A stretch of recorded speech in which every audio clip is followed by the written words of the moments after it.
For the second time in less than 2 years, the largest U.S. military base has a new name. Today we honor a hero worthy of the name Bragg. The new name is also its old name, Fort Bragg, which for more than a century honored General Braxton Bragg, a Confederate general and slave owner. A ceremony in 2023 changed Fort Bragg to Fort Liberty. Then, last fall, should we change the name from Fort Liberty back to Fort Bragg? Donald Trump made a promise that Defense Secretary Pete Hegseth kept. That's right. Bragg is back. But not that Bragg.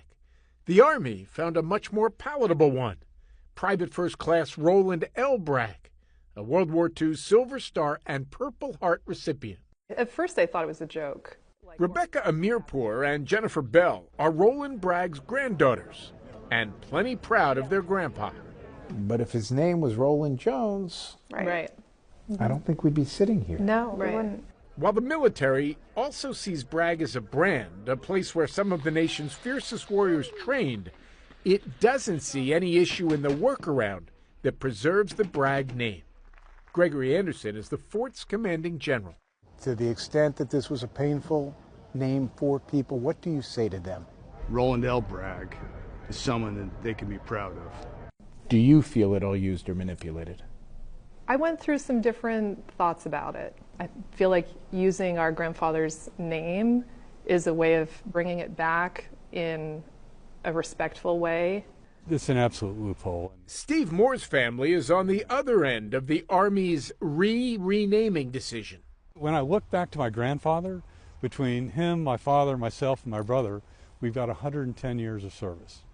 They were busting their buttons 2 years ago when the Pentagon changed Fort Benning, also named for a Confederate general, to Fort Moore. For both their father, I have 2 battalions on this valley. Lieutenant General Harold Moore, a highly decorated 32-year infantry commander, and their mother, Julia.